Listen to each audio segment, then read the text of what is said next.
วันดีปีใหม่เฮามาอวยใส่ให้สุขสำราญมาสร้างแดนนี้ให้เป็นแดนสวรรค์มาสร้างแดนนี้ให้เป็นแดนสวรรค์มาฟ้อนรำกันฉลองวันปีใหม่ความทุกข์ที่เคยประสบจงอย่าได้พบผ่านอีกต่อไปสูญสิ้นไปเสียสิ่งที่เศร้ามองใจสูญสิ้นไปเสียสิ่งที่เศร้ามองใจความสีวิไลจงได้มาแทนที่ให้ห่างมันเพื่อนเอ๋ยอย่าโศกไปเลยครั้งเดียว1 ปีวันนี้เลิกงามยามดี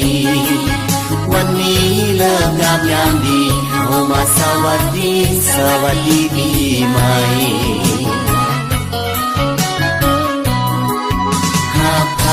เจ็บซ้ำคงคืนขอจงราบรื่นเส้นสุขต่อไปหากได้สุขแล้วขออย่าแค่ขาดไปหากได้สุขแล้วขออย่าแค่ขาดไปขอไว้ใส่ให้ทุกท่านโชคดี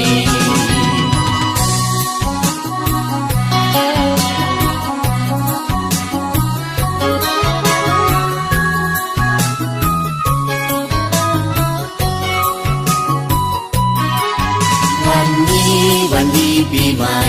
เฮามาอวยใส่ให้สุขสำราญมาสร้างแดนนี้ให้เป็นแดนสวรรค์มาสร้างแดนนี้ให้เป็นแดนสวรรค์มาฟ้อนรำกันฉลองวันปีใหม่ความทุกข์ที่เคยประสบจงอย่าได้พบผ่านอีกต่อไปสูญสิ้นไปเสียสิ่งที่เศร้ามองใจสูญสิ้นไปเสียสิ่งที่เศร้ามองใจความสีวิไลจงได้มาแทนที่ให้ห่างมันเพื่อนเอ๋ยอย่าโศกไปเลยครั้งเดียว1 ปีวันนี้เลิกงามยามดีวันนี้เลิกงามยามดีเอามาสวัสดีปีใหม่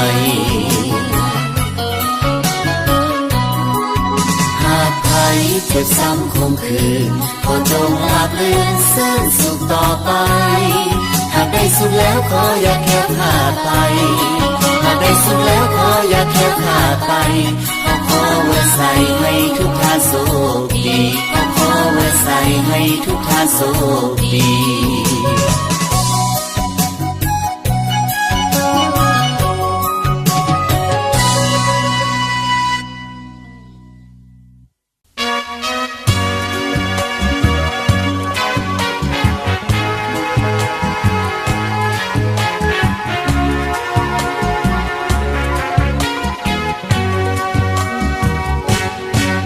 ปีใหม่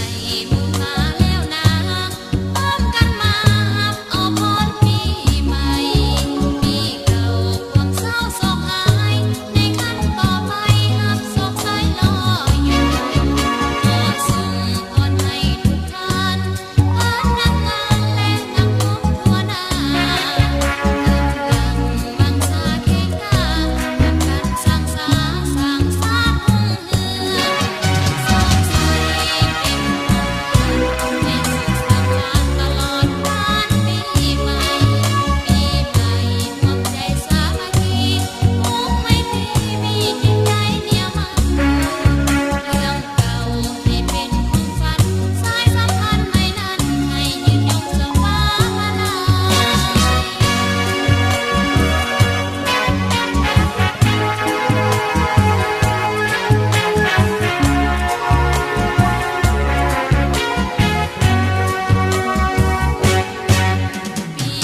ามคอยลานลอยไว้ลำไว้ไว้พัดใบไม่อ่อนอ่อนสอนเดผู้พาได้เปลี่ยนสีง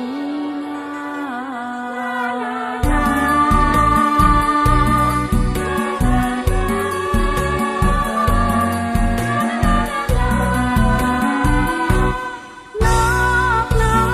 ยตามดอกอยู่ดังผู้ใดส่งเสียงแล้ววอยโอ้มันนิดน้อยกับผู้เสน่หาสาลิกาเคียงคู่วิวรณ์ห้องทรงพรตอนหาปีใหม่แม่นปีมหาไสดอกไม้ในป่าทรงกลิ่นหอมห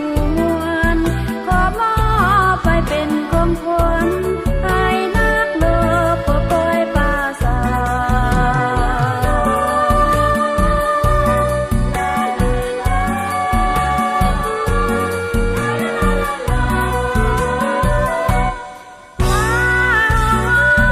ของทรงอยู่กลางเวหาได้อวยพรมาให้พวงปราสาทมีสุขาฟ้าใหม่สร้างประเทศเราให้สดใสสร้างเมืองลาวให้สีวิไลให้ชาติลาวใดมีสิทธิเสรี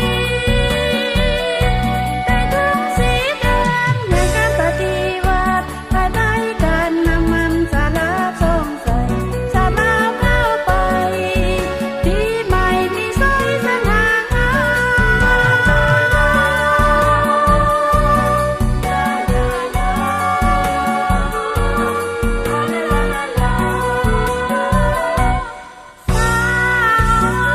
มของทรงอยู่กลางเวหาได้อวยพรมาให้พวงปราสาทมีสุขาฟ้าใหม่สร้างประเทศเราให้สดใสสร้างเมืองลาวให้สีวิไลให้ชาติลาวใดมีสิทธิเสรีได้ถึงสีแดงแห่งการปฏิวัติภายใต้การนำมันสาระสงสัยชาติลาวก้าวไปปีใหม่ที่สวยสง่างาม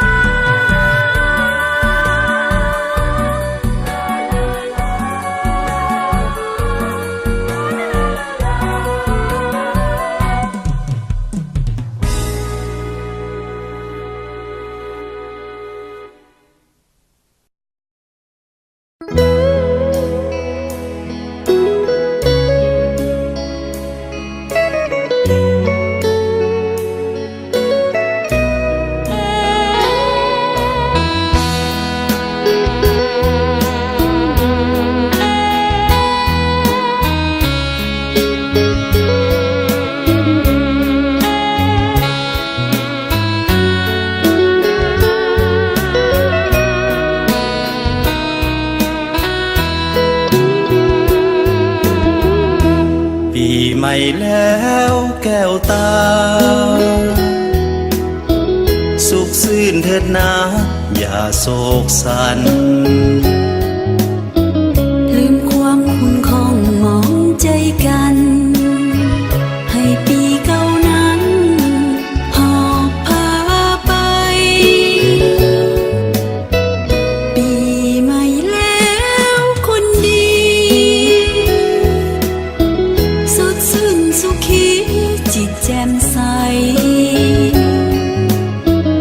มีความคิดต้องการสิ่งใด ก็ขอให้ได้ ดังใจปอง อายุยืนยาวมัน วันนะนั้นขาวผ่อง สุขะสุขสมปอง ภาระ ห่างโพยภัย ปีใหม่แล้วแก้วตา หากเขานั้นนะจงแจ่มใส เดือนปีผ่านคนหมุนเวียนไปหาเขาอย่าได้เปลี่ยนไปตาม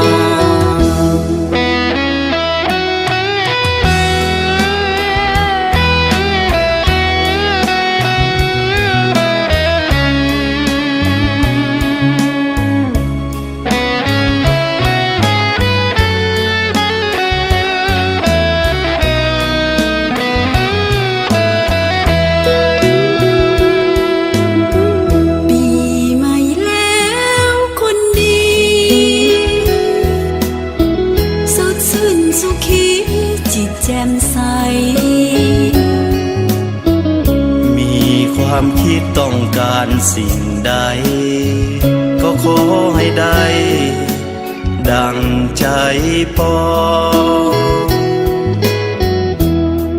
อายุยืนยาวมัน วันนะนั้นขาวผ่อง สุขค่ะสุขสมปองภาระ ห่างโผยภัยปีใหม่แล้วแก้วตาหากเขานั้นนะจงแจ่มใสเดือนปีผ่านคนหมุนเวียนไปหาเขาอย่าได้เปลี่ยนไปตาม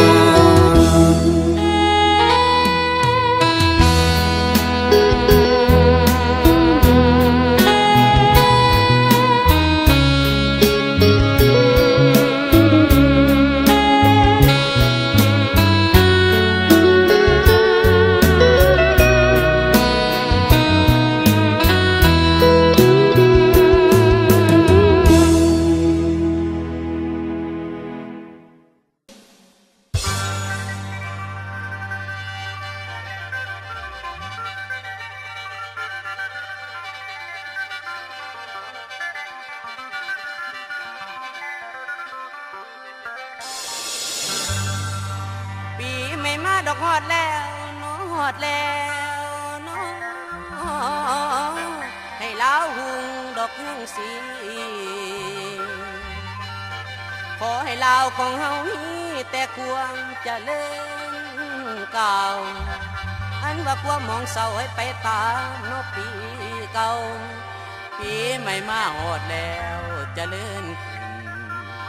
ผู้สู่แนวเด้น้อง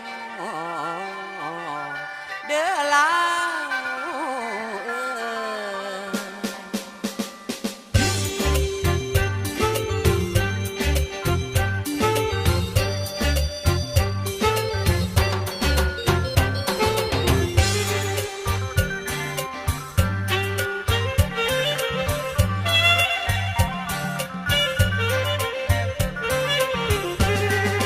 เดินลำแพน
ไม่แล้วแก้วตา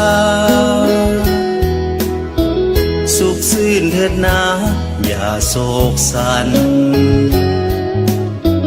ลืมความคุณของมองใจกันให้ปีเก่านั้นหอบพาไปปีใหม่แล้วคนดีสดชื่นสุขีจิตแจ่มใสมีความคิดต้องการสิ่งใดก็ขอให้ได้ดังใจปองอายุยืนยาวมันวันนะนั้นขาวผ่องสุขขาสุขสมปองภาระห่างโพยภัย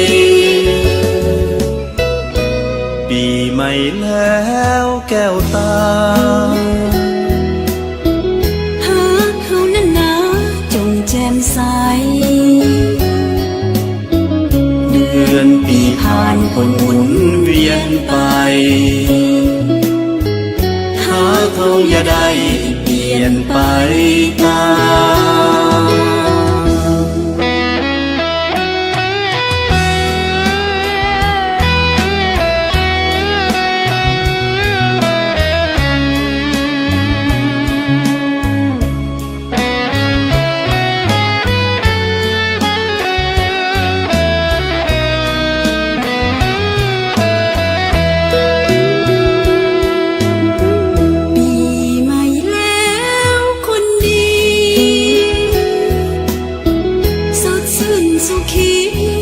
แจ่มใสมีความคิดต้องการสิ่งใดก็ขอให้ได้ดังใจปองอายุยืนยาวมันวันนะนั้นขาวผ่องสุขขาสุขสมปองห่างโพยภัยปีใหม่แล้วแก้วตาหาเขานั้นนะจงแจ่มใสเดือนปีผ่านคนหมุนเวียนไปหาเขาอย่าได้เปลี่ยนไปตาม